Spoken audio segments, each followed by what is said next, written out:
Assalomu alaykum barchaga.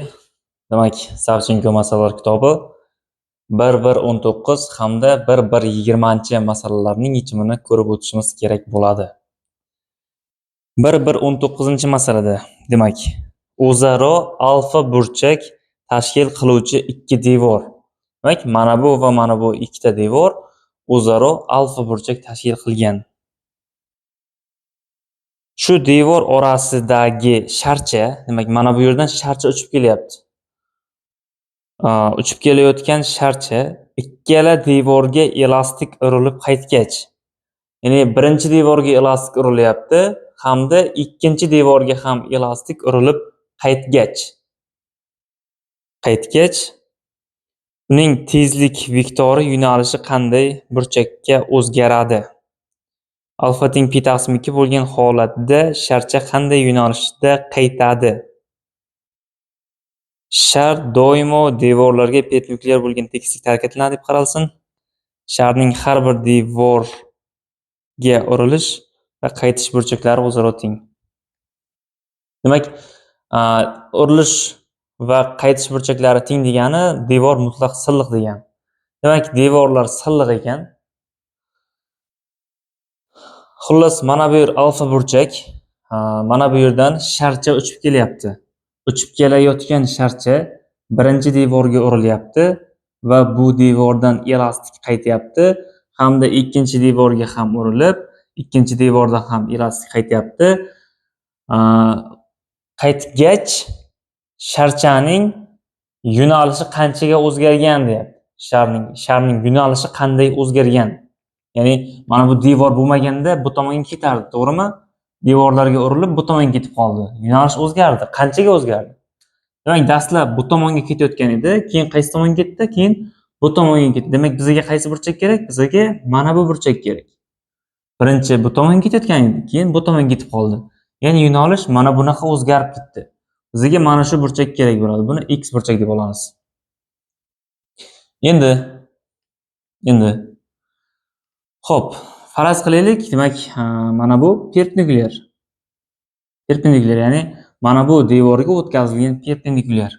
Endi hamma har xil ishlaydi. Men masalan, meni yechimim biroz cho'ziladi. Birdan chiqmaydi. Mana bu burchakni beta deb olaylik, beta. Mana shu devorning perpendikulyariga beta burchakda urildi. Bu yer beta bo'ladigan bo'lsa, mana bu yer ham beta bo'ladi. Mana bu yer ham. Shu yer ham beta bo'ladi. Endi bu yer beta bo'ladigan bo'lsa, mana bu yerga qaraymiz endi, mana bu yerga. Bu yerga qaraydigan bo'lsak, mana bu ham bu devorga o'tkazilgan perpendikulyar. Bu perpendikulyar, demak, mana bu devorga perpendikulyar. Xo'p. Mana bunga qaraymiz birinchi dastlab. Mana bu burchak beta bo'ladigan bo'lsa va mana bu devorning perpendikulyari bo'lganligi uchun mana bu va devor 90 gradus. 90 dan betani ayirsak, mana bu burchak 90 minus beta bo'ladi. Bu yer 90 minus beta bo'ladigan bo'lsa, mana bu burchakni topib olamiz endi, mana bu burchakni. Mana bu burchakni topib olishimiz kerak. Mana shu burchakni. 3 burchak ichki burchaklar yig'indisi 1/80 bo'lganligi uchun, demak 1/80 teng alfa qo'shilgan 90 minus beta. Yaxshisi 1/80 dan shuni ayiramiz. 1/80 ayrilgan mana shu burchak. Ya'ni bu ikkita burchakning yig'indisini ayirsak, mana bu burchak kelib chiqadi, to'g'rimi? Mana shu burchak kelib chiqadi. Buni topaylik. Demak, bu 90 minus alfa plus beta bo'lar ekan, mana bu burchak. Endi bizga qaysi burchak kerak? Bizga mana bu burchak kerak. Bu burchak nimaga teng? Bu burchak mana bu va mana bu 90 gradus bo'lgani uchun 90 dan nimani ayirishim kerak? Mana buni, ya'ni mana buni ayirishim kerak. Demak, 90 dan ayiraman mana buni. 90 minus alfa plus betani. Bu demak alfa minus betaga to'g'ri keladi. Demak, mana shu burchak alfa minus beta ekan. Mana shu burchak alfa minus beta ekan. Bu alfa minus beta bo'lsa, bu yer ham alfa minus beta bo'ladimi? Xuddi shunday. Endi uchburchaklarni bilamiz. Mana bu ikkita qo'shni bo'lmagan burchaklar yig'indisi, ya'ni mana bu burchak bilan mana bu burchakning yig'indisi nimaga teng? Mana bu x ga teng bo'ladi. To'g'rimi? Buni ham bilsa kerak. Oddiy matematika. Demak, bu ikkita mana bu burchak nimaga teng? 2 betdami? Betda bo'lgandan keyin 2 betda. 2 betda ga qo'shamiz, demak nimani? Mana bu burchakni. Bu burchak nimaga teng? Alfa minus bittadan nechta bor? 2 ta bor. Mana bu yer ham alfa minus bitta-ku. Shuning uchun bu burchak 2 ko'paygan alfa minus bitta. Qo'shamiz, demak 2 ko'paygan alfa minus bittani. Va bu demak 2 alfaga teng bo'ladi. Demak x burchagimiz teng bo'lar ekan 2 alfaga. Bu 2 bu. 2 alfaga. Bu alfa. Ya'ni mana bu devorlar orasidagi burchak alfa bo'lganda sharchaning harakat yo'nalishi 2 alfaga o'zgarar ekan. Endi alfa 90 gradus bo'ladigan bo'lsa, alfa 90 gradus, ya'ni alfa pi taqsim 2 bo'ladigan bo'lsa deyapti. Pi taqsim 2 90 gradus degani. Alfa 90 gradus bo'ladigan bo'lsa, sharchaning yo'nalishi 2 kere 90, ya'ni 180 gradusga burilar ekan. Bu demak 1-1-19 masalaning yechimi edi. Endi esa 1-1-20 masalaning yechimiga o'tamiz. Xo'p, nima deyilyapti? Tomonlari A va B bo'lgan bilyard stolida. Demak, mana bu bilyard stoli ekan, mana bu. Chizmada berilgan bu. Mana shu. Qolgan qism berilmagan, qolgan qismni o'zim chizib oldim. Tomonlari A va B bo'lgan bilyard stolida B tomon o'rtasidan. Demak, mana bu B tomon, mana bu o'rtasidan, B tomon o'rtasidan sharcha harakatga keltirildi. Demak, mana shu yerdan sharchaga zarba berilgan. Bu qaysidir tomonga qaratib harakatga keltirildi. Sharcha B tomonga nisbatan qanday burchak ostida harakatga keltirilganda? B tomonga nisbatan qanday burchak ostida harakatga keltirilganda boshlang'ich vaziyatiga qaytib kela oladi. Boshlang'ich vaziyatiga qaytib kela oladi. Demak, biz eng sodda vaziyat, qaysi eng sodda vaziyat? Eng sodda vaziyat bu ro'paraga yo'naltirish, to'g'rimi? To'g'ri tomonga urib oladigan bo'lsak, endi bu yerda teshik bor degan gap yo'q-da, bu yerda. Bu yerda nima deydi? Teshik yo'q bu yerda. Teshikka tushib ketib qoldik, to'g'rimi? Yo'q, unaqa emas. Shu yopiq qism. Faqat mana shu yerda teshik bor. Faqat mana shu yerda teshik bo'ladigan bo'lsa, to'g'riga ursak, boradi, uriladi va qaytib kelib kirib ketadi, to'g'rimi? Kirib ketadi. Shuning uchun demak, eng sodda holati to'g'ri urish. Ikkinchi holat mana bu tomonga qaratib urish, yon tomonga. Mana bu devorga borib urilib, qaytib kelib kirib ketadi, to'g'rimi? Bu ikkinchi holat. Uchinchi holat, endi men bu tomonga ham urish mumkin, to'g'rimi? Bu tomonga ham urish mumkin. To'rtinchi holat yana qayerga urish mumkin? Yana mana bu yerga urish mumkin, mana bu yerga. Mana shu yerga uradi, bunga uriladi, bu yerga uriladi, bu yerga uriladi, keyin yana qayerga keladi? Yana kirib ketib qoladi. Yoki bu tomonga urish mumkin, bu tomonga urilib, bunday mana bu yerga kirib ketadi. Bu eng sodda holatlar. Keyin yana bitta holat bor. Bu holat demak mana bu juda kichkina bo'ladigan bo'lsa, juda kichkina qismcha deb oladigan bo'lsak, buni mana bu burchakka uradigan bo'lsak, mana shu burchak qanaqadir nima deydi? Teshik yo'q-da bu yerda. Teshik yo'q bo'ladigan bo'lsa, shunga urilib, qaytib kelib, yana o'z joyiga kirib ketishi mumkin. Demak, shunaqa holatlar bor.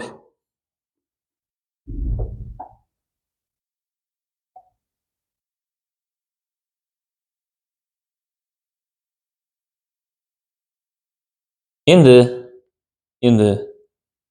nimaga bunaqa shtirak chiziqlar chizilgan deydigan bo'lsak, bundan avvalgi masalada biz ishlab o'tganmiz. Bundan avvalgi masalada signal masalasini ishladik, to'g'rimi? Signal. Mashinadagi kishi signal chaldi.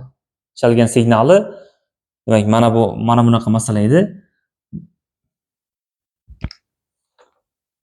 Xo'p, nechinchi masala edi u? 1-1-18-masala edi. 1-1-18-masala edi, ya'ni 19 dan avvalgi. O'sha masala quyidagicha edi. Xo'p.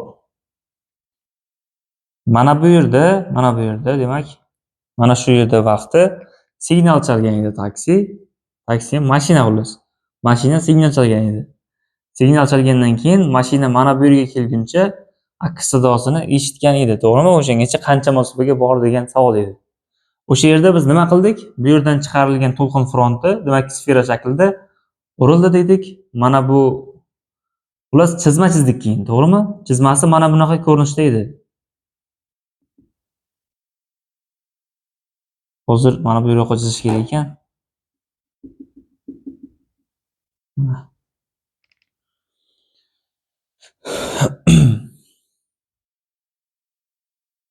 Mana shu yerda vaqtida signal chalgan mashina o'z aks sadosini, demak, mana shu nuqtada qabul qiladi dedik. Mana shu nuqtada qabul qiladi dedik. Buni, ya'ni bu hozir to'liq tushuntirib bermayman-da, chunki bu masalani o'zini tushuntirishga 20 minut vaqtim ketgan-da. Shu masalani tushuntirishga 20 minut vaqtim ketgan. Demak, mana shu yerda signal chaladi, aks signal to'lqinlari borib, devorga urilib, mana shu zarra qismi mana shu devorga urilib, qaytib kelib mana shu yerga keladi degan. Keyin masalani ishlash uchun biz akslantirgan edik-da, akslantirdik. Ya'ni bu holatda ishlab bo'lmaydi dedik tagini, keyin xuddi shu yerda mana bu yerda mashina bo'lganda edi dedik. Mana shu yerda mashina bo'lganda edi, to'g'ri signal chalganda ham shu yerga borar edi. Ya'ni mana shuni akslantirib masalani ishladik. Buni ba'zilar mana bunaqa qilib tushuntirishadi. Mana bunaqa qilib tushuntirishadi. Ya'ni mana bu yerda agar, mana shu yerda agar bitta tosh bo'lgan edi, tosh, oddiy toshni mana bu tomonga qaratib otganimizda edi. Mana shu tomonga qarab otganimizda edi, urilib elastik qaytadi, elastik qaytadi. Elastik qaytadi. Endi xuddi shuni bu yerdan emas, shuni akslantirgan holatda mana bu qismdan otsak-chi? Mana shu qismdan. Mana shu qismdan otsak ham nima bo'ladi? Xuddi o'shancha vaqtda bu yerga qancha vaqtda kelsa, bu ham shu yerga shuncha vaqtda kelib ketadi. Bu akslantirish deyiladi, akslantirish qonuni. Ya'ni nima degani bu? Nima degani? Masalan, mana bu yerdan, mana shu yerdan men mana shu koptokchani, sharchani bu tomonga qirib, bu tomonga qaratib urdim. Urganimda bunga uriladi, urilgandan keyin bunga uriladi. Urilgandan keyin bunga uriladi, urilgandan keyin bunga uriladi. To'g'rimi? Mana shu yerga kelib bunga urilyapti. Endi aytayaptiki, men buni mana bu yerdan bu tomonga urib o'ryapmiz, shunaqami?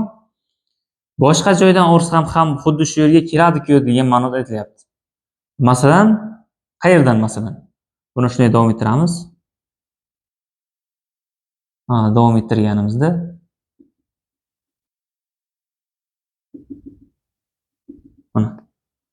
mana shu yerdan unga zarba beradigan bo'lsak ham mana shu yerga keladi. Mana shu yerga keladi. Yoki boyagi eng sodda holatni ko'raylik-da. Eng sodda holat. Ya'ni mana bu yerdan zarba berganimizda mana bu yerga kelyapti. Xuddi shuni mana bu yerdan zarba berganimizda ham, ya'ni bir to'g'ri chiziq bo'yicha hisoblash osonroq-da, osonroq. O'shaning uchun bu akslantiriladi aslida. Bu yerda ham mana bu yoqqa boradi, bu yoqqa boradi, bu yoqqa boradi, bu yoqqa boradi. Shuni to'g'ri keladigan qilib chizish mumkin. Endi bu hozir mana bu yerdan urilish ham mumkin, lekin bu yerlardan urilmaydi-da. Akslantirish jarayoni bunaqa yuz bermaydi. Masalan, mana bu yerdan yoki mana bu yerdan urilmaydi, to'g'rimi? Aynan mana shu qismdan uriladi. Shuning uchun mana bu yoki mana bu qism aytilmayapti. Yoki mana bu qism aytilmayapti. Sababi shu. Mana bu yerdan urilgan toshni biz mana bu yerga akslantiryapmiz. Lekin toshni mana bu yerlardan ursak ham boradi, to'g'rimi? Shuning uchun ham mana bu yerlarni men aytmadimdagini aynan mana shu yerni aytdim. Aynan mana shu yerni aytganim sabab. Nimaga bu yerda aytmadim? Hozir aytaman, tushuntiraman. Endi soddaroq akslantiramiz, demak, akslantirishni bu yerga emas, mana bu yerga ko'chiramiz. Agar men mana buni bu tomonga ursam, devorga borib uriladi, qaytadi, to'g'rimi? Uriladi, qaytadi.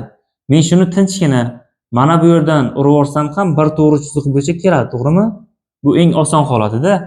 yoki mana bu yerga e'tibor qaratamiz.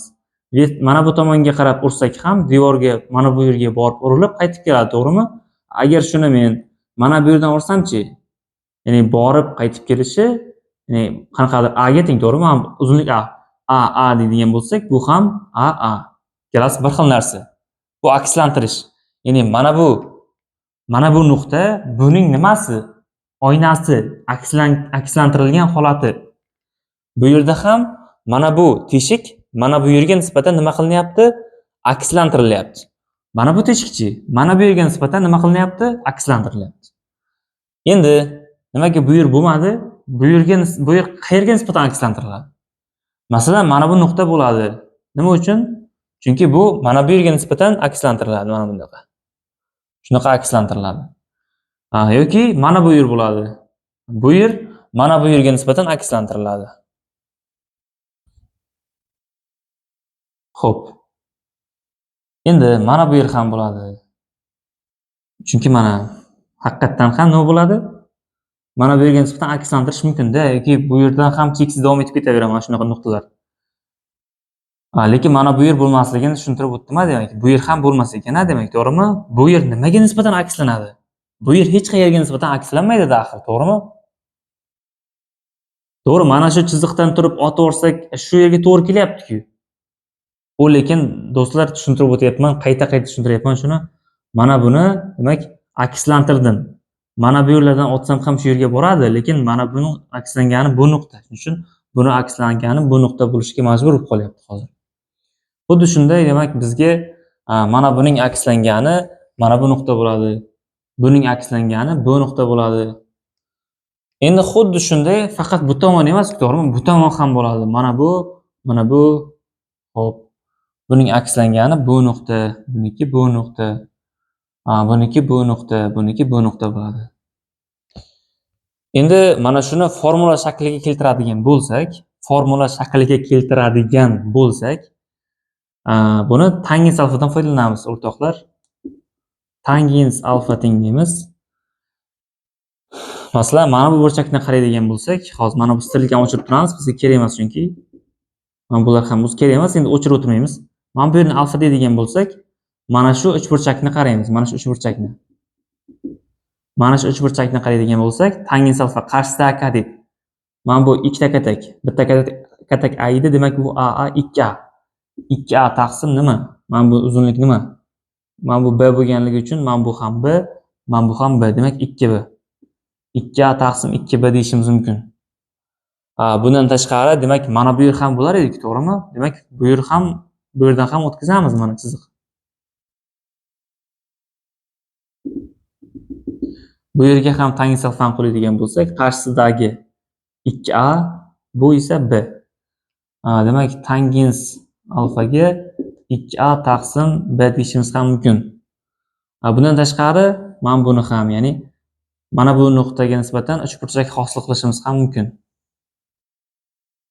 Ya'ni mana bu katet hozir 4a bo'ladi, bu esa b. Demak, tangens alfa teng 4a taqsim b deyishimiz ham mumkin. 4a taqsim b deyishimiz ham mumkin. E'tibor qaratadigan bo'lsak,